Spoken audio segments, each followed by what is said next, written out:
Well, I know it's hard to believe, but this show didn't get canceled. So we're back. Hi, everybody. Happy Wednesday. It is hump day. It is right smack dab in the middle of the week, almost right smack dab in the middle of the month, 13th day of March, 2019. This is Wake Up Wenatchee Valley. I'm Dan Kuntz, your host, a whiz-bang, 5-star, ooey-gooey kind of show for you today. We got lots going on. Busy show. Soccer highlights from last night. Our very first spring sports broadcast of the year. Going to be a busy year, provided we can get in all the games. It's just amazing how much snow is still on the ground. Now, we are going to get some snow melt. We're in for a very nice stretch of weather. Although the temperatures are still going to be below normal, it's going to feel pretty good. It's going to feel like it's warmer than normal because we've just been through this huge cold snap. Yesterday's high, 37 degrees. Our normal high would have been 52 if everything was normal, and nothing is. That's 15 degrees below normal. Our overnight low was 23 yesterday. Our normal overnight low would be 34, so that was 11 degrees below normal. But for the first time in 5 days, we didn't set a record for the coldest day on that date. So that streak is over. But one streak ends, but the other one continues. We are now at 42 days in a row. I'm not making this up. 42 consecutive days where our high temperature was below normal, and not just a little bit, a whole bunch.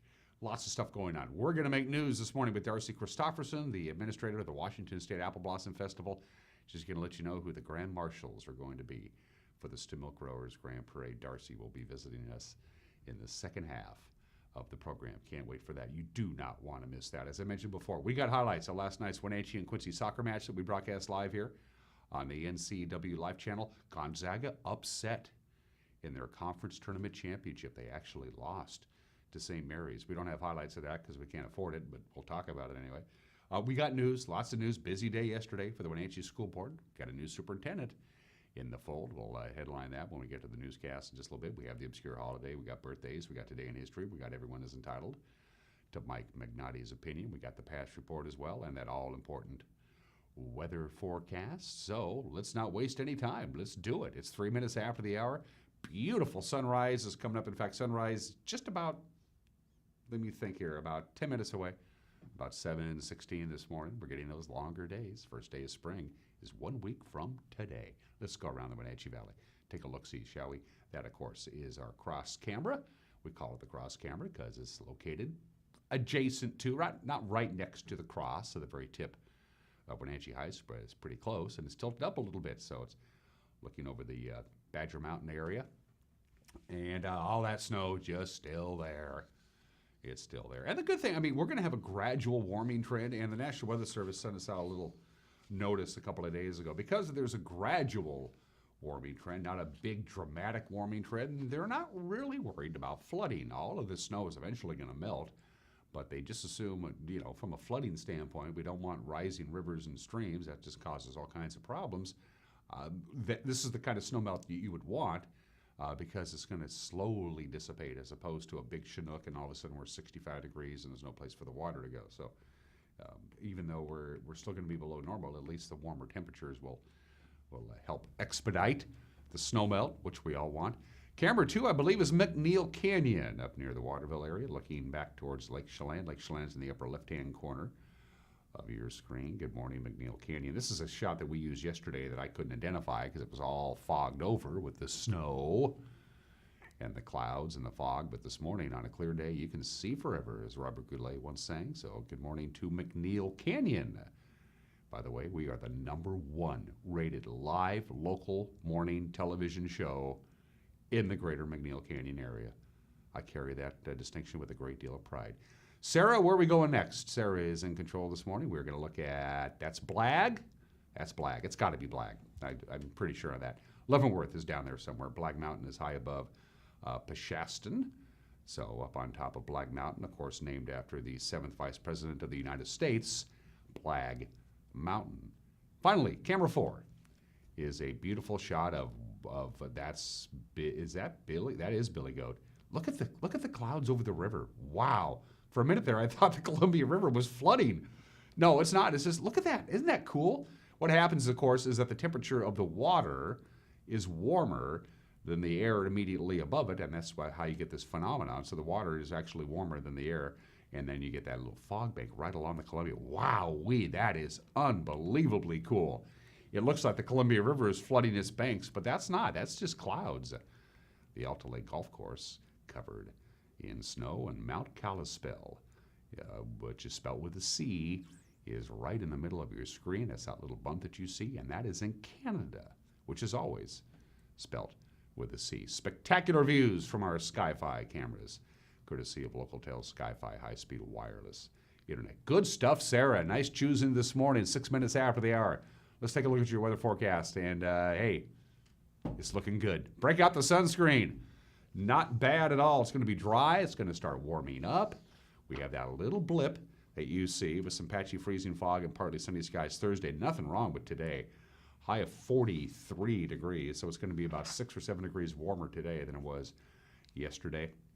Some patchy freezing fog will form overnight every night that you see. You don't see it graphically, but all the nights throughout this forecast, the patchy freezing fog forms and it burns off in the morning hours.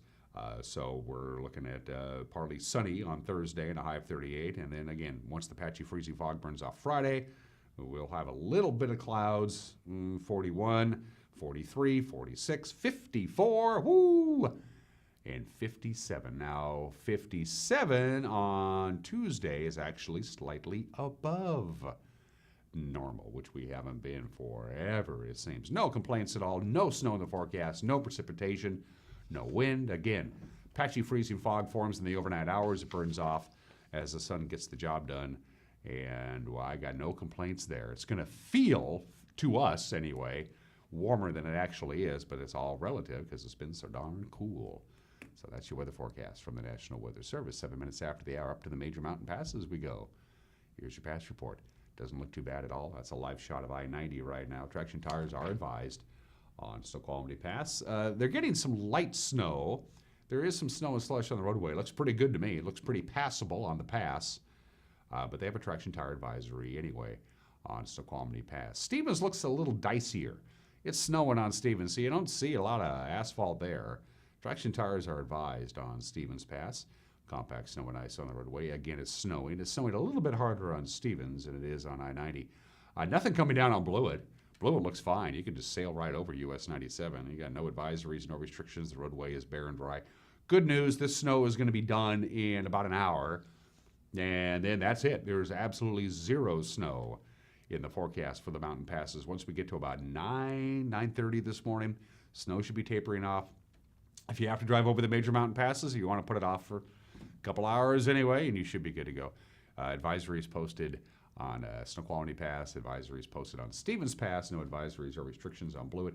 After they get through this little period of snow for the next couple hours, that goes away, and then there's no snow in the forecast at all, so things are looking good. We're feeling good. It's 8.5 minutes after the hour. We're going to take a quick break. When we come back, it is your Wednesday morning news. You're watching Wake Up Wenatchee Valley. Live this morning from Studio 10 in downtown Wenatchee on the NCW Life Channel.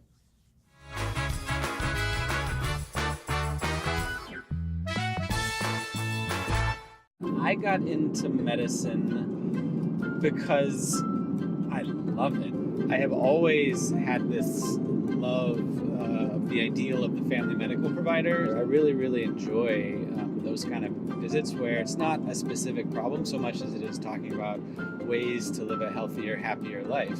I'm excited to play a role in the health and wellness of everyone in the Wenatchee Valley. I look forward to seeing you at CVCH. Hey everyone, did you know that the NCW Life Channel is North Central Washington's go-to source for news? No matter how you prefer to view your news, NCW Life has you covered. Watch the evening news weeknights on TV, stream it, read it at ncwlife.com, or catch the latest news by following us on Facebook. Stay informed with local news, sports, weather, and shows featuring local people and events. NCW Life, a reflection and a spotlight of the communities we call home.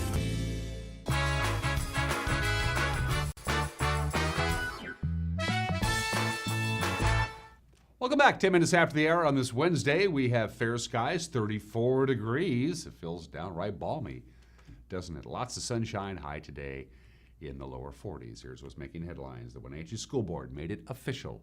Last night at their regular meeting, they have approved the contract with a new school superintendent. His name is Dr. Paul Gordon. He was chosen by the board out of a handful of candidates to replace retiring superintendent Brian Flonis. They also took action, by the way, last night on security upgrades for the district, and they also discussed a budget timeline and a 4-year school enrollment projection. Dr. Paul Gordon, who's the new superintendent, will be paid $199,000 a year under the contract that was approved last night by the school board. It runs through June 2022. It also includes 25 days of vacation, 14 holidays annually. He also gets a $15,000 moving expense voucher and benefits. Gordon will start work on July 1st. Now, current superintendent Brian Flonis, he was supposed to retire on August 31st, but the district amended that contract, so Flonis' last day will now be June 30th. In exchange, Flonis will receive a payment of more than $55,000. That's the amount he would have received had he stayed on through July and August. That also includes unused vacation and personal time. Flonis had been making $197,000 a year. The Wenatchee Public Library is going to move into temporary quarters coming up in mid-April as its current building begins its $1.5 million remodel. The library district signed a lease to move into the former Washington Federal Bank building at the corner of Orondo and Wenatchee Avenues. They'll be there for a year or so. The library is likely to be closed for a month during the move. All those popular summer programs that are usually held at the library, by the way, are going to be moving to the Pybus Public Market during the transition. The Friends of the Wenatchee Public Library raised about $1.5 million. They're going to remodel the library at 310 Douglas Street. The work will add updated technology, improved lighting, more community space. Branch librarian Courtney Tiffany says it will have more of a community feel. Well, slippery road conditions was the cause of a semi-truck accident yesterday morning in East Wenatchee. It closed the road for about 3 hours, as you see there. The accident happened at around 8 o'clock when a semi tried to stop at the stoplight at the intersection of Baker and Badger Mountain Road. It slid through the intersection and struck a retaining wall. Following the crash, the truck began to leak diesel fuel, and that prompted responders from Douglas County Fire and Sheriff's Office and all those folks to, clean it up. The road was reopened around 11 in the morning. Truck driver, by the way, was not hurt. Well, high-quality surveillance video in the Gypsy Lotus store in downtown Wenatchee helped police track down a shoplifting suspect on Monday. Captain Edgar Reinfeld of the Wenatchee Police Department said it's an example of how high-tech cameras and social media can be a big help to the police. So a local retailer reported a shoplift, basically, and we have, obviously, many shoplifts all the time, and many go undetected. But in this case, the store owner had a very nice high-resolution camera inside the store, which clearly showed a female picking up and walking out with an item she did not pay for, which happened to be an over $150 semi-precious stone, a pretty sizable one, so it was quite visible on video being taken. They reported it to us right away, which we really appreciate. We got the video and got still images from the video that we as a police department started working on distributing and trying to identify the suspects. The store owner also happened to publish the video on social media and got a response from another retailer saying, hey, we know them. They were arrested in our store for shoplift, and here's the names. There was a female who actually pocketed the item, and then a male with her in the store. And that other retailer was able to identify both of them. So as we started looking for them yesterday, we discovered both persons had Spokane addresses, were their last known address. However, they had been arrested in East Wenatchee.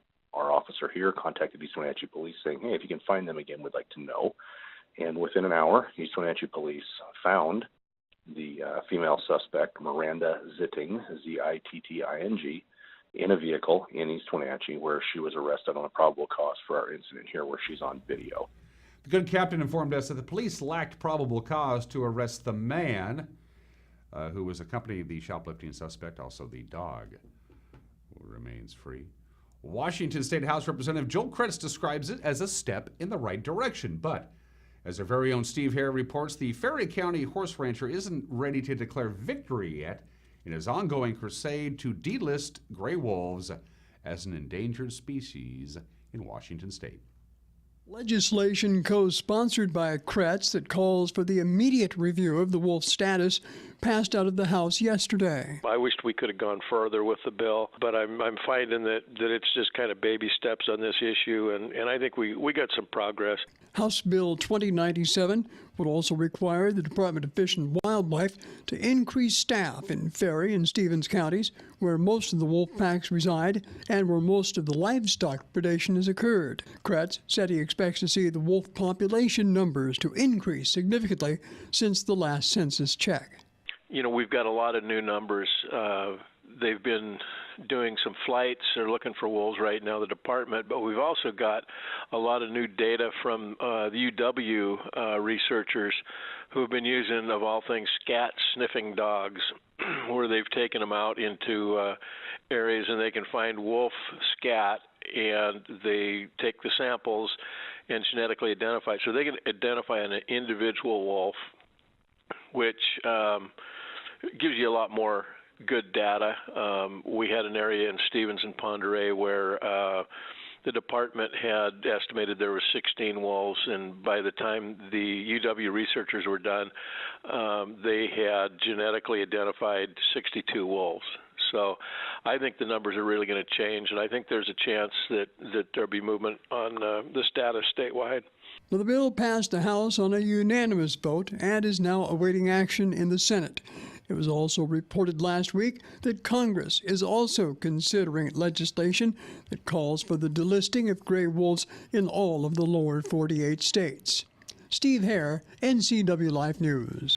Thank you very much, Steve, for that report. And finally, on this Wednesday morning, as you know, this week's edition of the NCW Life Channel magazine, as produced by our own Caitlin Hitter, sheet is all about the brand new Chelan County Drug Court. And here's another snippet of that program. Time's not going to count towards your phasing into the next phase. Are you feeling overwhelmed? Drug court is high accountability and high treatment. It is like a job. It is coming to court every other week. It is actually having people invested in you and how you're doing. There's a lot more to it than some sort of free pass. You have to work this program. There are 4 phases to it, and each phase can take us as long as it needs to, depending on how a participant is doing. Sometimes those phases are going to run longer if there are some setbacks.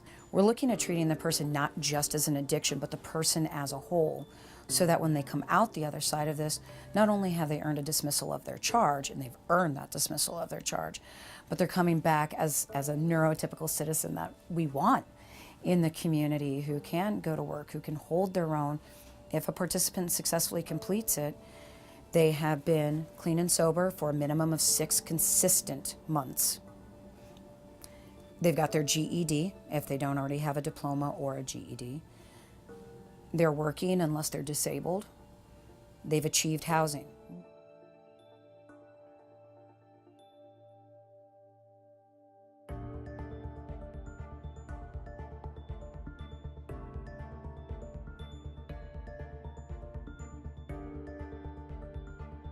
Drug court's not available for everybody for every crime. There are certain crimes that we wouldn't look for somebody, like a domestic violence crime or a repeat offender of violent things, or even a violent crime. We won't consider that. And we're looking not just at their convictions. Do they show up for court? If they're a person who can maintain a schedule and show up for court, they're more likely to succeed than someone who's chronically absent from court and has lots of warrant history. We prosecute ballpark 1,000 new felony cases a year. That's not necessarily 1,000 people, because some people have multiple felony cases in a year. But when we're talking about 10 people in the program, we're talking about 1% of our cases. So it's not a whole lot.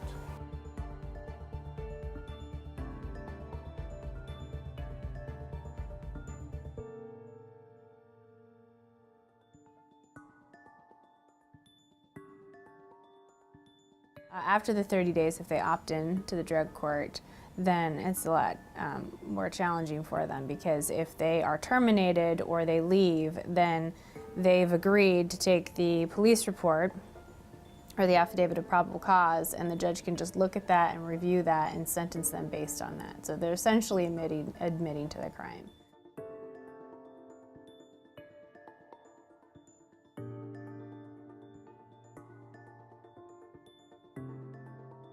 It's very, very helpful and very different for us to all be looking at when someone does something that goes against what their stipulations are, what they're supposed to be doing, that they're not automatically removed from the program, kicked out, go back to jail, be sentenced, that all of us are in that room to try to help them figure out what could you do different, what is it that we could do to assist you, and you know, how could you put some of the information that you've learned, some of the education that you've learned into use, to skill, to demonstrate it. Because any of us can Google information, but then being able to actually implement and put that into our lives and put it into place and practice it, that's where treatment really is we educate people and then let them practice those skills, watch them stumble, help them figure out what can you do different, why did you stumble, how can you plug those holes and keep moving. Drug court is not going to truck well with lies. Phase one is about showing up and being honest. And it's that honesty component that is a real struggle for a lot of participants, because we're talking about people who have been living an addicted lifestyle for 10, 20 plus years. Lying is knee-jerk. So it's breaking a big habit. If you relapsed, we'll address that, because that is what this court is for. But if you lie and you continue to lie, you're not going to have a place here. You got to check out this magazine. It's one of the best that Kat has done, and she's done a lot of good work. You can check it out by going to our website at ncwlife.com and watch it in its entirety. You will be informed on a very important subject. 22 minutes after the hour, fair skies, 32 degrees, sunshine today, highs in the lower 40s. Don't forget Darci Christoferson, the administrator of the Washington State Apple Blossom Festival, is standing by. She'll be here in the second half of the program to unveil the grand marshals of the Stemilt Growers Grand Parade. I know Darci's here because I can hear her. She's right behind me in the other room. I just mentioned our website. Hey, go to it. Check it out. Point and click and have some fun. Do they still call it surfing the web? I don't know. In any event, ncwlife.com. Drop us a line. Say hi to us. If there's a story out there you think warrants our attention, drop us a note there. You can contact us via our website. You can email us, news@ncwlife.com. You can go to our Twitter handle. You can go to our Facebook page and send us a message. This is as much your station as it is ours. So get a hold of us. Let us know what's going on out there. And we have a pretty good grasp of what's going on out there. That's why we do a newscast. Grant Olson is in the anchor chair. He also handles the weather forecast. Eric Granstrom with sports. And you can check out the news at 5, 6, and 10 right here on the NCW Life channel. The evening news at 5, 6, and 10. Also available to watch on our website at ncwlife.com. We're going to take a break. When we come back, sports. You're watching Wake Up Wenatchee Valley on the NCW Life channel.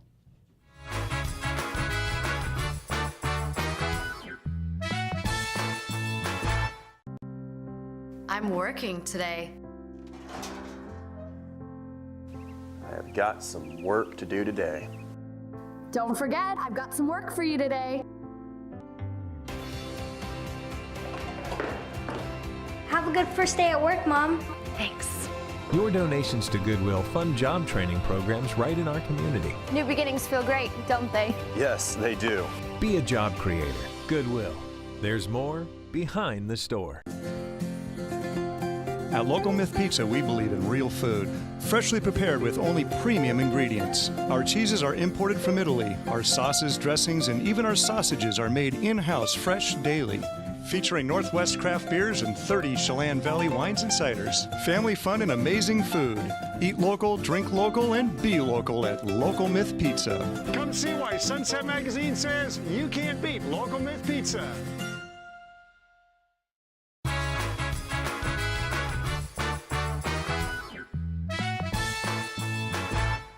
Welcome back. 25 minutes after the hour. Let's talk about sports. The Wenatchee Panther boys soccer team have played 3 games so far this year. How many goals have they given up? 0. None. The latest came last night at the Apple Bowl against Quincy. A 2-0 Wenatchee victory. Jose Camarillo scoring 2 goals back-to-back late in the first half. Panthers improved to 3-0 on the season. We were there, our first game of the year. Sebastian Moraga, Matt Wisen, and our good friend Ed Navarro had the call right here on the NCW Live channel. This Saturday, weather willing, of course. What's on the docket for, we'll tell you more in a second because this is a beautiful play. Left-footed shot. Goal, goal, goal, goal, goal, goal! Jose Camarillo for the Wenatchee Panthers. 26 minutes 45. That was a good finish, great finish. But it all got set up by EU's run through the middle and just off to the right, kind of pulled that center back out of position for a second and froze him. And Jose just took advantage of that. Stopped at midfield by Quincy. Alvarado. Oh, this could be interesting. Good through ball that time. Let's see what Camarillo can make happen here. Top of the box, the shot. Viene. Goal, goal, goal, goal, goal, goal, goal. Goal. Wenatchee Panthers, I'm sorry. What a great goal. What a maneuver that time between those two. And my goodness.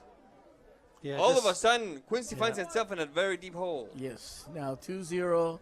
Nice takeaway from Wiersma and nice pass through. How did that happen? It was just a little. They relaxed too much in the middle. That ball was a slow ball across the middle, and Wiersma just hit that on his full sprint. Yeah, and beautiful. And instead of waiting for the rest of his teammates to catch up, he saw an opportunity to counter those guys and just took it right to their center back and then fed the ball through. So that was perfect. Defers to Omar Lopez, back to Camarillo. Oh. And the delivery back to the keeper. Nice. There's a shot, and it sails over the crossbar. What a technically rich maneuver that time by Camarillo, getting control of the ball and then delivering that shot. Trying to play keep away. That one kind of backfired. There's Felipe Cepeda, the shot across. And before let's launch this. Darci Lopez could connect, cleared away by Wenatchee. And there's the whistle. This game is over with Wenatchee taking this one by a score of 2-0. Camarillo on the 27th and the 29th minute seals this victory. Panther coach Dennis Tronson said after the game he was pleased with his team's performance overall, and he gave kudos to Quincy for putting up a good fight. I knew they would come out with an entirely different style than we've seen in our first two games where teams played a 4-3-3. They come out in a very organized 4-2-2, and we had to adjust. And I felt during the first 20 minutes we were kind of playing into their defensive philosophy to sit in, and they wanted to counter. But we were able to find two breakdowns with Jose Camarillo getting into some excellent balls, especially the first goal from the pass from Carlos Veramontes, something that we've really been striving for. Defensively, I thought we had some lapses, but I thought both goalkeepers played solid. Tayson Shepard came in and gave us 60 solid minutes off the bench, and then we finished up allowing him to go up top and kind of be a little bit of a chaser, and allowed Logan to finish the game off, and he does an outstanding job. But our back line, our back three was just solid today, and I think that's the key. We still got some things to work out in our midfield, and I think if we straighten those out, we're going to do really well. But tip my hat to Quincy, their first night, on the turf. They played it exceptionally well. They're going to be a force to reckon with in the CWAC. Panthers are going to be off a week. They will host West Valley at Liebhoff Field at the Apple Bowl on Tuesday. We got some exciting news. We've teamed up with the good friends of the Wenatchee Apple Sox. We're going to be doing some baseball live on TV this summer. I kid you not. This will be a blast. You can watch Apple Sox baseball right here on the NCW Live channel as they battle Walla Walla on June 15th, Bellingham, the Bells, on July 13th, Portland on July 27th, and Yakima on August 3rd. The dates are all Saturdays. Joel Norman, the voice of the Apple Sox, will provide the play-by-play. Of course, you can hear every Apple Sox game on the radio locally on Sunny FM. Hey, the Wenatchee Valley Skyhawks indoor football team, they are continuing to prepare for Saturday. They got the first two Saturdays from now in Idaho. In the meantime, guess what? If you're curious about how they go about doing their business, you can experience it tonight. I kid you not. The Skyhawks are hosting something called Train Like a Pro. It's tonight at Wenatchee Valley College. The evening begins at 6 o'clock. You get to meet and greet the players, an opportunity to participate in Skyhawks training drills. The team will practice from 7 to 8 o'clock. The event is absolutely free to the public. It'll take place in the Jack and Edna McGuire Student Recreation Center on the campus of Wenatchee Valley College. Skyhawks' first home game, March 28th against the Reno Express. Wenatchee Valley, of course, is part of the four-team American West Football Conference. Well, the NCAA tournament hasn't started yet. It's still a week away, but we have an upset. St. Mary's beat the AP number 1 ranked team, Gonzaga, in the West Coast Conference Championship last night, 60-47. The Gales played a slow-down game. Gonzaga couldn't figure it out, and they didn't shoot very well. There's 2 of 17 from the three-point line, 37% from the field. So with the win, St. Mary's gets the automatic berth into the NCAA tournament. Of course, Gonzaga's going in. They're 30-3. This question remains, are they going to be a number 1 seed? They didn't play very good last night. Those are just some of the games that people are playing. It's 1:30. Let's do the obscure holiday. Today's Jewel Day. We're celebrating all things blingy and sparkly and shiny. It is Jewel Day. Jewels go back, the use of jewels as ornaments to make yourself all decorative goes back as long as anybody knows. I mean, people have been wearing jewelry forever. So buy yourself a piece of jewelry. That's actually from my personal collection. I'm kidding. Or you can listen to the music of Jewel, I suppose. By the way, the word diamond comes from the Greek word for invincible, which makes sense since the diamond is one of the hardest substances known to man. The second hardest substance known to man is my head. Anyway, happy Jewel Day today. Bling yourself up, all right? Today in history. If you have gephydrophobia is the fear of tunnels. That's the Exxon Valdez. If you have gephydrophobia, you don't want to go over the Saycan Tunnel. You don't want to go through that. It's the longest undersea tunnel in the world. It opened 31 years ago today. It connects 2 of the islands in Japan. It's 33 miles long. There it is. It connects that 2 areas. It's 33 miles long. It's a dual gauge railroad tunnel, so you don't drive through it, but you put your car on it and they take you through it on a railroad. The actual track is 330 feet below the seabed. That's how deep it is. And by the way, it took 17 and a half years to build it. It is the longest undersea tunnel in the world, and it opened a business on this date 31 years ago today. You saw briefly the Exxon Valdez. It was on this date 28 years ago, March 13th, 1991, that the United States Department of Justice announced that Exxon has agreed to pay $1 billion to help clean up the area in Alaska that they polluted, plus fines, plus all that other stuff. By the way, they only paid about half of that. When you factor in the cost of the lawsuits and interests and the plaintiffs and everything, somehow or another, they lawyered their way down to about half of that. They were supposed to pay $1 billion. They didn't, but, you know, it's a big chunk of change anyway. And this is the anniversary of the date that Pope Francis got his gig. Jorge Mario Bergoglio became Pope Francis. He was elected in the papal conclave as the 266th Bishop of Rome. It happened 6 years ago. It took 5 ballots over 2 days, and he is the first pope ever to call himself Francis. We've had 23 Johns, but he's the first Francis. Finally, we got one birthday to pass along to you today. Cuchi Charo. You remember her from the 70s? Spanish-American singer, guitarist, and actress. She was born, I don't want to mess this up, Maria de la Rocio Mercedes Pilar Martinez Molina Beleza. That's her given name. How old is Charo? Nobody knows, including her. It gets really, her original Spanish passport, she married Xavier Cugat. She immigrated to the United States. Her original Spanish passport states that her birthday was March 13th, 1941. That would make her 78 years old today. But then she came to the United States. She said she was actually born in 1947, which would make her 72. And then she changed it to 1949, which would make her 70 years old today. And then in a court hearing in 1977, when she divorced Xavier Cugat, she said the whole thing was wrong. I'm actually born January 15th, 1951, which would have made her 68. So Charo was either 78, 72, 70, or 68. Make up your own mind. All right, it's 35 minutes after the hour. We're going to take a break. When we come back, everyone is entitled to Mike McNaughty's opinion. You know, he used to be a hippie. He's going to tell you all about it. And then Darci Christoferson is coming in with a big, big announcement, Apple Blossom related. All coming up between now and 8 o'clock. You're watching Wake Up in Wenatchee Valley on the NCW Live channel.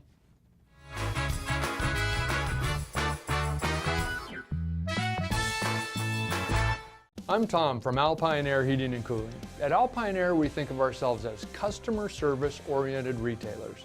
When you make an appointment, please visit our store, meet our people, see our shop. We are serious about heating and air conditioning. Carrier and Alpine Air are offering huge factory rebates and financing options for all your needs. Turn to the experts at Carrier and Alpine Air. Call for your free replacement estimate. Heat and air, call Alpine Air, 662-6846. Hi, I'm Kevin Prosser, and this is my print shop, Color Effects in Cashmere. Color Effects offers screen printing, embroidery, and digital printing on t-shirts, jerseys, bags, banners, signs, and more. With 30 years experience, you won't be disappointed with the quality and quick turnaround times you will get at more than a fair price. Please call Color FX.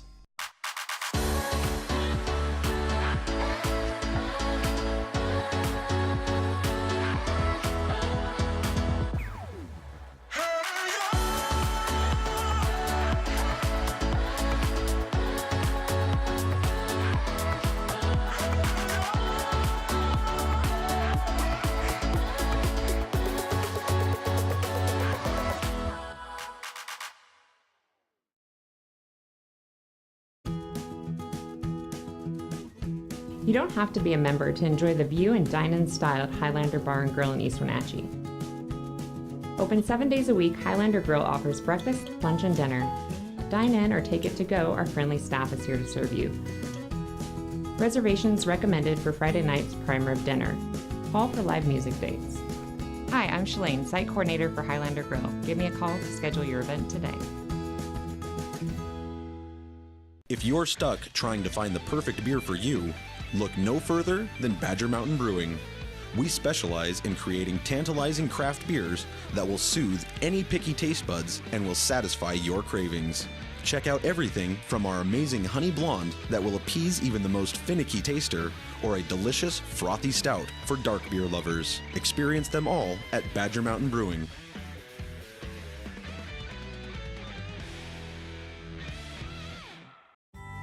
When Mike leaves town, it's a little scary. You never know who might be outside. But we feel safer inside knowing our home is being monitored by a local company. I can check our alarm from just about anywhere. So when we get home, I know it's safe. Protect your family and save money with a local company. Switch your current security monitoring to Guardian Services from LocalTel. Call Guardian Security from LocalTel now or visit localtel.net to learn more.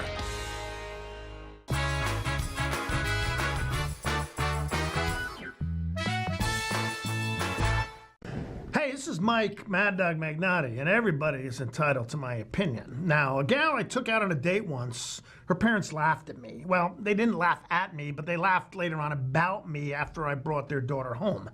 Now, their daughter, she was a nice clean-cut girl, kind of the girl next door kind of gal, and I was a hippie, long hair, short, shirt untucked, and a clothing style that could only be called alternative. Well, I guess I was not the kind of boy that they thought their daughter would attract, and they found me amusing. Well, I wish I could run into those folks now. I'd like to see those people look them in the eye and say, yeah, I was a slob then, and I'm a slob now, so your amusement is justified. Yep, this is Mike Mad Dog Magnotti, and everybody's entitled to my opinion.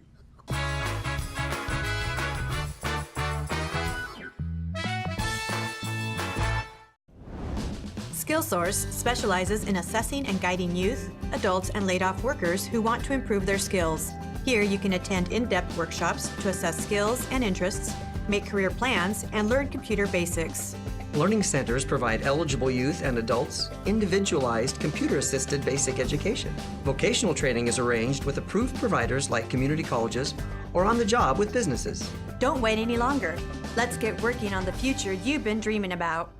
There's no substitute for the power of cable TV advertising. With solely on cable TV advertising, you can reach your target audience right here in North Central Washington. We understand their viewing habits and can precisely target your customers on great cable networks like these. Call Solely On Broadcasting today and let us show you how to put your business message right in front of thousands of prospects at a very affordable price. Solely On Broadcasting, 509-888-2020.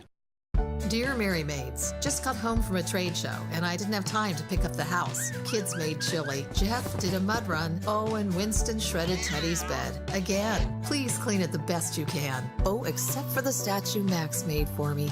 Thanks, Abby. Hi, Abby. Clean kitchen, clean bath, clean floor, naughty cat, poor Teddy. The statue is precious. You should keep it forever. See you next time, Mary Maids. Hi, Justin here, owner of Club Crow Bar and Grill in Cashmere. Club Crow is your place for famous blues, brews, and barbecue.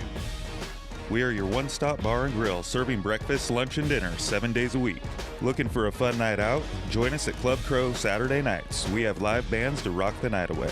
Club Crow is bringing comedy to Cashmere. Check out our Facebook page for upcoming dates. Live jam session first Sunday of every month.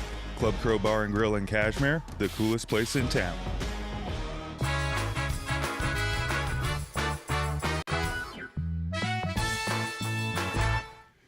Oh, excitement isn't just in the air, it is the air. I can't even tell you how excited I am to visit with Darci Christoferson this morning, the administrator of the Washington State Apple Blossom Festival, making her debut appearance on this program. Never been on before. Danny, say hi. Darci, say hi. Hi, good morning. I've known about this for a couple of days. It's now official. The press release was quarantined. I'm going to turn the whole thing over to Darci for the following announcement. Go get them, young lady. I don't know where to start. What are we announcing? You're announcing the Grand Marshals of the Stemilt Growers Grand Parade, and this is... I'm pumped. It is. Tell everybody. You know, we have been, we, as far as our executive committee, have really been talking about who are we going to have as the Grand Marshal for the 100th? Do we have a famous person? Do we honor a family? You know, it was just really hard to come up with the plan. So we have been in contact with Susan Wagner, who is the originator of the Apple Blossom Festival's family. And we will be honoring her two great-grandchildren for our Grand Marshals. Incredible. From New Zealand. From New Zealand. So we'll be flying David Wright and his wife Diane, and then Mark Farnman. They each have... Susan Wagner had two daughters. So one comes from one daughter and one comes from the other daughter. So they're cousins, and we'll be flying them from New Zealand. And we want to thank Geico Insurance because they are paying for the airfare for them to fly to Wenatchee, which is about $6,500 to have them fly from New Zealand to Wenatchee. And they will be here for 5 days, and we'll honor them at the All Service Club Luncheon, the Festival Ball, and of course the Stemilt Growers Grand Parade. So we are pumped, we're super excited. I feel like I've known them already. I've talked to them on the phone. Of course, I love their accents. That's fun. But we've been emailing, and they actually found us. You know, of course, on our website, we have lots of information about Susan Wagner, and they have been intrigued by the Apple Blossom Festival and went to our website, and then all of a sudden I get this email from David, and it just kind of all trickled from there, and it's going to be pretty awesome. So we're very excited. And so the family is very much aware that Susan, great-grandma Susan now. Granny Sue. Granny Sue started this thing. She did. And that must be a tremendous sense of pride for the family. And they say that in the press release, as far as their quotes, that all their lives they heard about the Apple Blossom Festival that Granny Sue created in this small town of Wenatchee. And she was actually 44 years old when she started the festival. I always envisioned this, 22-year-old that, like Little House on the Prairie, where she's like, oh, let's do a festival. But it was so not like that. I mean, she was 44 years old. She had a life way before Wenatchee. She had actually married 3 times and met Ernst on the boat coming from New Zealand back to the States, and they met and fell in love and moved to Wenatchee, and she started the festival. Yeah, she's from New Zealand. Ernst, her husband, was from Germany. Right. And they ended up in little old north central Washington, and things kind of just happened. And Ernst came here with his first wife and children, so he, obviously was already in Wenatchee when he met Susan. But yeah, it makes you it's been really cool listening to their stories and learning about her, because there was just not a lot of information about Susan Wagner, a lot about Ernst, being one of the original apple shippers, but there just wasn't a lot about her, and it's been really fun to learn about her. We're going to show some pictures in just a minute. I want one more question before. Did you call them up and say, Mark, Dave, you're it? Or, what was that like when you said we're going to fly you to little old Wenatchee town for the centennial and put you up for 5 days? All that stuff. What was their reaction? They were excited. They screamed. They were so excited. I think Diane, David's wife, is more excited than David and Mark. But they were I think they're still kind of in shock, that they're actually going to be honored. And they'll be amazed at, of course, the parade and the park. They're super excited for the beer garden. I said, now this is your itinerary for the 5 days, and then Saturday night we'll be in the beer garden. And they're like, oh my gosh, that's going to be my favorite part, in their sweet accent. But they're like in their 60s. Again, when you hear great-grandchildren, you think of little children. And they're in their 60s, so they're ready. They're ready. They were just, like I said, just kind of in shock that we're going to honor them. I can't wait to meet them, and one way or the other, even if it's not in the studio, I got to endeavor to get. Well, we should totally do an interview with them, because they're coming on Monday, and their itinerary really doesn't start till Wednesday, so we can maybe plan something for Tuesday. I'd love to talk to them. I'd love to talk to them. I really would. I can't wait for it. You sent some photos, some old photos of some of the Wagners. That is actually that's Susan. Herself. So that was in 1950, and she actually went back to New Zealand to visit New Zealand for the first time in years, and met up with her daughters, and she passed away 3 years later. So she's probably about 70. Yep. So she just reminds me of my grandma. Other photos? And those are her daughters. Okay. So those are her daughters the same time in 1950. So that is David and Mark's grandmothers, right? Gotcha. Yes. And then we have, and this is my favorite photo. So that's them when they were little. I know, isn't that just the sweetest thing? So I think that's when she, I'm not sure when that one was taken, but that's when the girls were little. And their names are Myrna and Delilah. Okay. Either Myra. Okay, sorry. Myra. And then that's her 1919. So that's Susan when she came to Wenatchee. And she was not here very long when she started the Apple Blossom Festival. So I want to say it was maybe the first year she came here. So it's cool. Yeah, it's really, it is cool. It's kind of, I guess it wasn't anybody's real idea. It just kind of happened, right when I met them and talked to them, it was just a duh thing. It was like, we've got to have them come here. And again, we were having such a hard time choosing someone.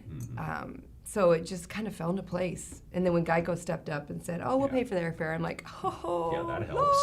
Yeah, I didn't realize how much it was going. I said yes before I realized how much it was going to cost to pay for the airfare. So that was a huge blessing to have them step up. A couple more notes for the big weekend. The Masawa Sister City delegation is coming in. I'm looking forward to that. They're going to have in full force. In full force. And on Monday, I had David and Angela on, and they're organizing this Heritage Marching Band. I know. They're trying to get as many alumnus from all the local schools in the North Central Washington area who at one time or another marched in the parade, and they want to get them all together and make a trip down memory lane. Doesn't matter what school you went to, if you can still figure out a plan. And I love this idea. I know, she's been working on this for a year. I mean, I have an old email from a year ago asking permission to do this, and I'm like, yeah. So we're going to help them a little bit, help pay for some t-shirts, and I think they actually hired a director a band director. Okay. Well, David's been working on some of the arrangements because a lot of these guys, they haven't picked up an instrument in 25, 30 years. And, we're getting a lot of people emailing us asking, so who do I call? Who do I contact? So it should be pretty cool. So we're trying to figure out where to put them in the parade. Hopefully they'll make it through the parade. That a rondo, you know. Yeah, he was joking. Mr. Baldock was with me on Monday. He said, and also we're putting out a call for wheelchairs. Yeah, you know. it'll be interesting, but be that'll be so cool. So, yeah. Any there's a lot other of- parade-related news you want to slide out? Or you still have a couple of things that you're keeping on the QT? Well, for a we while? will be bringing back nothing's really a secret anymore. Right. So we will be bringing back our past royalty. So I think we have people from 1954 on coming home. Looks like we're probably going to need at least 40 cars, 40 convertibles. A lot of the past royalty are providing their own vehicles, which is awesome. The ones that have 10, in the 80s, some of them are going to be in trucks that they're providing or cars, but we will need convertibles. So this is please, please, please, if you have a convertible and you would like to drive a past royalty member in the parade, just go to our website and download the dignitary car application, and we would love to have you. It's super fun, and you'll get to, and a lot of people don't like to get those cars out, but this is the one opportunity to get those cars out, have the royalty right in your parade, or right in your car, and we would so appreciate it. They only celebrate the centennial once. Yes, so and blow I it. guarantee you we will not be bringing the past royalty back in my lifetime. It's a lot of work, and Logistically, it's there's like 100 of them coming home. Yeah. I mean, it is crazy, and it's so sweet, and I'm really looking forward to seeing them all. So we're, actually inviting everybody back. So the past director generals, the chaperones, the chancellors. So we'll have all of them in a big VIP tent up at the parade so they can all mingle. And then the night before, of course, is the festival ball. Yeah, this is huge. Yeah, I love so this. in the 70s, well, from the 50s to the 70s, they always had a ball before the Grand Parade to kick off the weekend, and the governor would come and dance with the Queen. This year our governor is not coming because apparently he's running for president. He's got other stuff going on. So he will so he will not be coming, but that's okay. We'll find somebody to dance with our Queen. I'm sure there'll be a long list of people that would love to dance with our Queen. But we are bringing back the ball.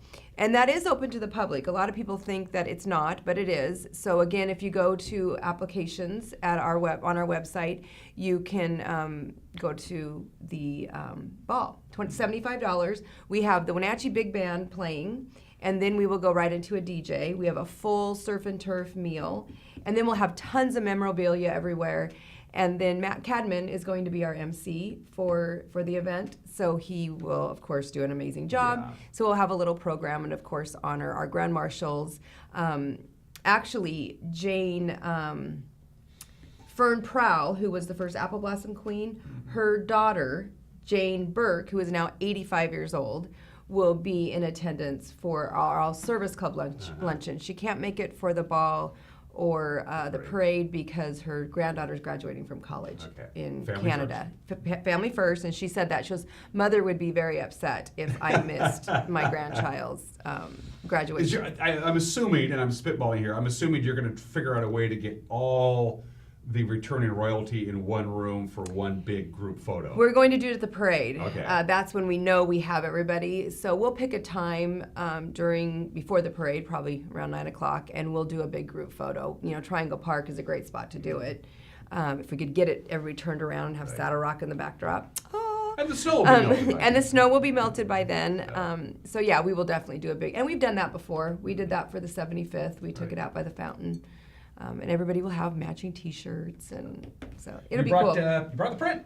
Yes, I did. Megan, if you want to cut to my camera, I'll just hold it up. Yes, so that is our art print for the 100th, and we will be doing a reception tomorrow night at Jones Winery in Pybus Market at 6 o'clock, and a little program will start at 6:30, and it will give you the opportunity to meet Martha Little. Mm-hmm. And this print, if you go to our website, you'll see it as far as the original image, but a print is awesome. It's the size is great. It's just the cutest picture ever, and she's a sweetheart. So we're super honored to have her as our artist this year. So you don't have to go to the reception to purchase an art print. You can just go online and do it, or come by the office. But it's definitely one of our favorites. How's Dina holding up? She's doing good. doing good. We have a meeting today with the 100th committee. It's just all happening now. It's just so weird that it's here, and we've done all this planning, and now really this will be our last meeting with the big group. So she's doing good. She's ready. Speaking of doing good, the Royal Court was dropped by our studios yesterday to take care of some promotional activities. They seem to have taken to their new roles quite well, these three lovely young ladies who represent our valley. They're doing a heck of a job. They're doing a great job. Their energy is addicting. They're just so fun and so sweet, and they truly love the festival. So they're very, very busy. Friday we take our pictures at Parsons, so that will happen soon. And then we'll be sending them all out to everyone. Brett and Sons will load them all up and send them to all of our sponsors. But yeah, they're doing a great job. And they seem to like each other. They do. They like each other, and they're all committed to their colleges now. So Savannah will be going to WSU, and Olivia will be going to Gonzaga, and then Elizabeth just got accepted to the University of Washington. Oh, wow. So we have quite a diverse group there as far as colleges, so we're super excited for them. Quinn's Ball Parade is a film. Do you want to talk about the film? The documentary. Yeah. I've had a sneak peek last week. You always get to do those I know. It's kind of a weird thing though, because I was like, do I want to see it? I don't want to see it. I'm really glad I saw it. But they're working on a few things, and then the premiere will be on April 20th. It's at the Performing Arts Center, and you can purchase tickets at the Performing Arts Center website. If you go to our website, you can link to theirs. $15. It's pretty much sold out. I think they just have balcony seats left. It is definitely 90 minutes. I don't think it'll be any less than that. And when I was watching it, I didn't feel like it was 90 minutes at all. It's pretty amazing. It's very, for those of you who don't know, we're in the business, so we can tell you, it's incredibly labor intensive. Yes. You shoot hundreds and hundreds of hours of footage, and you have archival footage being fed to you. And you got to tell this, not only do you have to tell a compelling story, but you have to do it so it's not Gone with the Wind, and you're watching a 4-hour epic. Well, and that's something that I really learned. A lot of people think it's going to be like a history thing. And documentaries are not like that. They don't go decade to decade to decade, and this is what happened. I mean, it's in there a little bit, but it's just truly the story of Apple Blossom and the royalty process and the volunteer part and sponsors, how we absolutely could not do this festival without our sponsors. So anybody that's wanting to go and expecting a history of the Apple Blossom Festival, that's not what it is. It's a story. It's a story. So that's what we have to keep in mind. And Jeff and his crew know how to do stories. It They is. do a great job. I just sit there and I'm like, and I got to watch it again because I looked at different things, of course.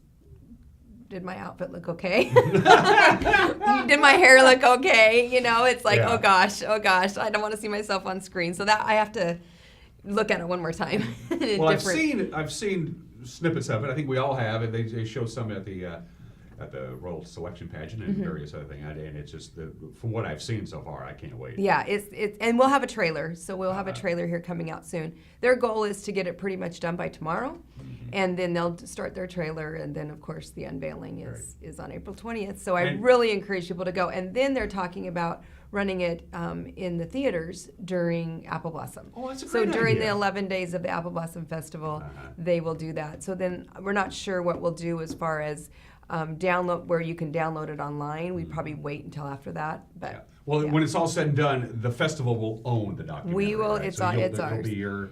And what's great is we have a great relationship with North 40, so we'll be able to use some of that footage, forever. And there's some amazing interviews that they did with the volunteers.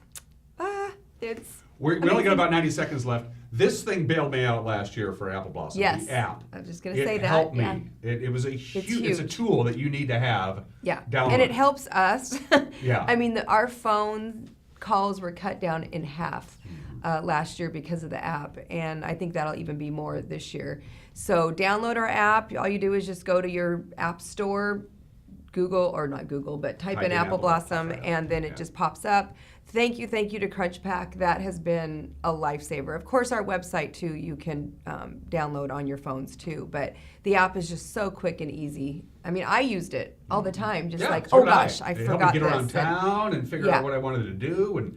And some of the food vendors were not at it. Get a coupon. Yeah. It worked out really Yeah, well. we have coupons on there for the food vendors and have the entertainment schedule. And Allie just does an amazing job of updating it all the time.